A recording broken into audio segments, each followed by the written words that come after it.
you go do the rest of the good you're doing. Hello, everyone. My name is Lee Finke. I use she, her pronouns. I represent District 66A in the Minnesota House of Representatives. I don't love following our Attorney General, but everything he said stands. So just a few weeks ago, I stood at this podium and talked about this administration's trans eradication policy in America. We have seen the revocation of our federal recognition across all law. We have seen discrimination protections dismantled in more than half of U.S. states. We have seen trans people and trans children targeted, lied about, scapegoated, and more. This is happening for a very specific purpose. This administration wants trans people gone. Boy. So we got to talk about some woke Democrat meltdowns that just so happen to also feature transgender individuals, right? Transgender Democrats who are boo-hoo, whining, and crying about common sense legislation. Okay, we got to talk about a couple stories here.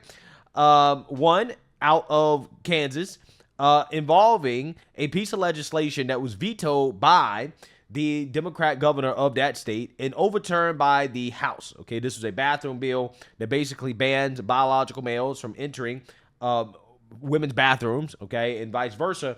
And obviously Democrats upset, right? They're in tears, they're boohoo, whining, crying, and this is hateful, this is harmful towards trans people. Everybody knows the talking points. Take a look. Thank you, Mr. Speaker. On its face, this bill obviously discriminates against transgender people in ways that make our lives exponentially more difficult and dangerous. But more insidiously, it is yet another way of policing women and our bodies in the absence of men and masculinity being subjected to the same scrutiny. There's no outrage about trans boys playing in sports. There is no hand-wringing about husbands and sons sharing their bathrooms with trans men. This is about blaming women for the bad behavior of men.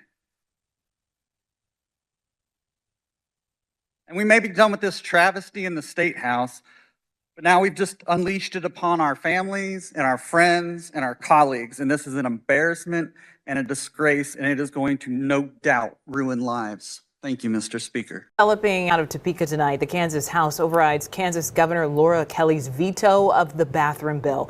It requires the use of government building bathrooms based on your gender at birth. It also requires driver's licenses and birth certificates to show your birth gender. And it becomes law following the Senate's veto override yesterday. Fox 4's Jonathan Ketz with reaction from both sides of the aisle in Topeka. The bill also requires a person's driver's license and their birth certificate to be the sex that that person was assigned at birth. Is hereby declared passed. That's Republican House Speaker Dan Hawkins right before the clerk recorded the vote. Once session recessed, a few Metro residents held up phones and iPads saying shame on the legislature as they walked out of the chamber. Every time you take out your driver's license, you're outing yourself as a trans person. And that is an extremely dangerous thing to do because trans people are subject to great violence. After Modi Reber said that, we talked to Republican House Rep Susan Humphreys. This bill went through her Judiciary Committee. She says everyone's views on this issue are important. But that includes women who don't feel safe in restrooms with men. So, we have to look at everybody's safety interests, what their concerns and cares are. The bill only requires people to use the bathroom of their sex at birth in government buildings, but people will be able to file a complaint if they see a transgender person using a restroom that doesn't assign with their sex at birth. The penalty could carry up to a $1,000 fine. Michael Popa says this bill could be dangerous. Can you imagine a trans man walking into a woman's restroom, a transgender woman walking into a men's restroom because the legislature says that is the restroom that they need to use, or someone not being allowed into a pool? Someone's going to get hurt. Democratic Representative Heather Meyer was seen crying after the vote. She opposed it.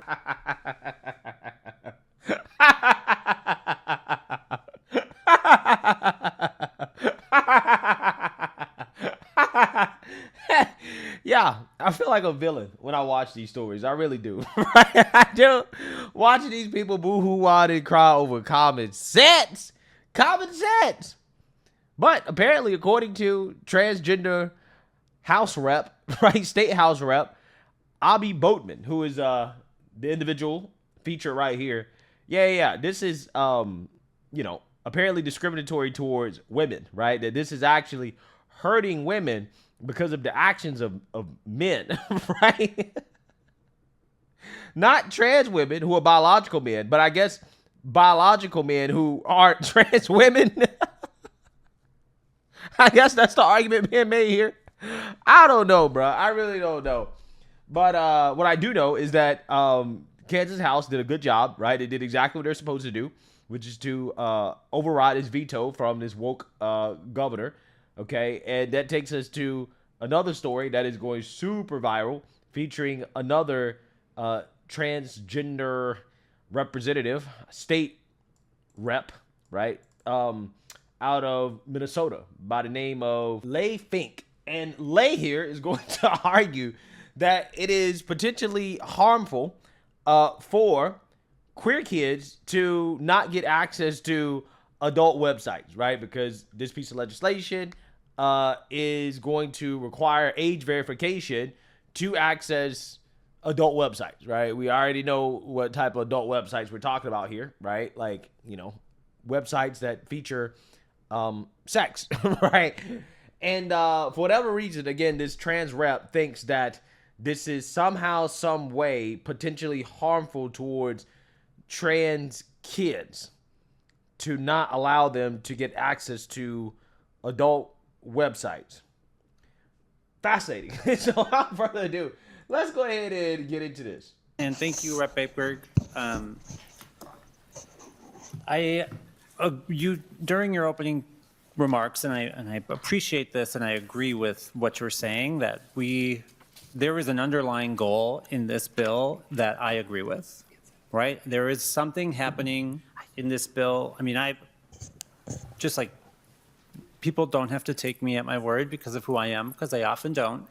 But in this committee, I've made it very clear who I am. I put this in the category of some of our liquor bills. Like, I do not want people to have access to things that do harm to them when they are young. And I use this as a precursor because... I'm glad that this person agrees with that, right? I think we all agree with that. We should not want kids to have access to things that harm them while they're young, right? So with that being said, this person should be against gender-affirming care, right? But they don't actually really mean that, right? They don't mean that when it comes to the gender stuff, right? When it comes to gender-affirming care, sex change operations for kids, all of that goes out the window. So this person clearly doesn't actually really mean what they're saying right now. A lot of terrible things are said about me and what I believe and what I want. And I want to support the basic part of this. But above that, I want to talk about some of these bills. You mentioned 25 other states have bills like this, and those bills are not used to do that, right? These bills are very specific. I mean, they used to do that, but they're also used to do an entire another category of work. And you mentioned the Paxton case. And the AGs in many states are very clear about that. They're almost jubilant about being able to use these laws to ban young people from accessing content that could be educational if they are queer. And you're a principal. What? You have LGBT students in your school. And we also know that they're not receiving sex education for queer kids. We know that prurient interest could be, for many people, the very existence of transgender kids. More and more people are saying there simply are no transgender kids. To transgender kids, that is a problem. And if the law like this, which is pretty clear here that there's a lot of ability to define what is prurient and what lacks value, I want to know directly, look, can we get this bill to a place where we can agree we will not use this against content that is designed for people under 18 to educate them about themselves, their lives, their community? Because you have a list of things in here that I want children not to access. But I know how attorney generals are using data requests to get young people's names who are accessing transgender content. We can say that's not going to happen, but we see it happening. So we, in Minnesota, we protect everyone. And I just want to know from you, from the people who are behind this bill, this is not a weapon to penalize trans kids or LGBT kids once we have a different attorney general in that office. Incredible. Absolutely incredible. Wow. So this video is going viral, right? And the reason why it's going viral is because a lot of people are saying this and they're saying, hey, this person seems to be arguing that queer kids need access to adult websites for educational reasons, right? We're talking about X-rated content that this person seemingly is arguing is educational in some way, right? Which on its face is insane, right? Absolutely insane.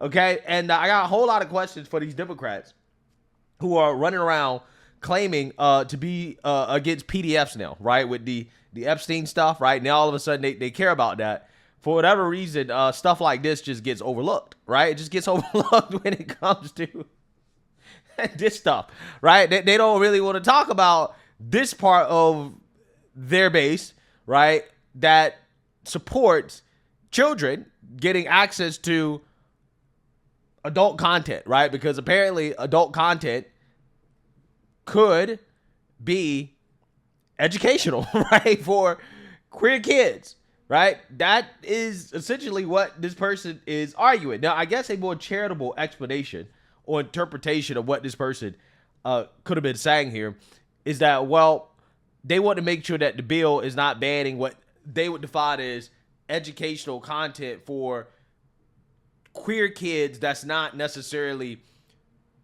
X-rated, right, in nature. Okay, but I'm just curious as to what does that actually mean, right? Like what does that mean? Like what kind of content that would target trans kids that we wouldn't consider it to be, sexual, right? I'm just saying, because the whole thing kind of is about sex, right? Queerness, big trans, all that stuff it basically comes down to sex at the end of the day. I guess maybe they could be talking about, I don't know, a cartoon or something that, is educational in nature, but, not graphic, and they use ways to kind of talk about what it means to be trans and whatnot. Maybe that's what it is. I don't know. But what I do know is that these are the same individuals, like the same party that lost their minds over conservatives saying, hey, we shouldn't have these pornographic books in school, where you have these books, which again are designed to be educational for trans kids and queer kids. We already know what they mean by that, right? Because in those books explicitly had content that was sexual in nature, that was X-rated, right? They were describing sexual acts. And when called out about this, again, Democrats claim that, well, see, no, this is educational. This is just kids learning more about themselves, right? Which, again, just sounds super weird. The question I'm asking is, what is the expertise that you have and other Moms for Liberty advocates have to decide that a book, an award-winning book like All Boys Aren't Blue, isn't appropriate for students to read? What is your expertise? What a tragic story of a young man who's anally raped by his adult family member. So you have incest, rape, pedophilia. Joy, you said you'd let me answer, so sure. I'm going to answer Please for you. In what context is a strap-on dildo acceptable for public school? So I'm just saying, I got questions, right? I got questions about this. It just seems to me that the Democrats are getting weirder and weirder, right? They're doubling and tripling down on the weirdness. And I'm just telling you that this stuff is going to be out there on steroids. If Democrats ever take back power and control, and I'm warning people, and I have to do this every single day, because I'm telling you, a lot of people don't understand the same stuff that got them voted out of office, right? Over the last 4 years of Joe Biden, they're going to do it again on steroids, right? They're going to openly embrace all of this stuff. Trust me, it's coming, right? It's coming. We've seen them defend this type of stuff. They openly defended kids having access to adult content in schools, right? Now you got one just openly arguing that, well, it's educational to to have queer kids access adult websites. Like, what's going on here, right? Like, it's insane. So, hey, let me know what you guys think. Make sure you like, comment, and subscribe. Most importantly, share a Black conservative perspective. Peace.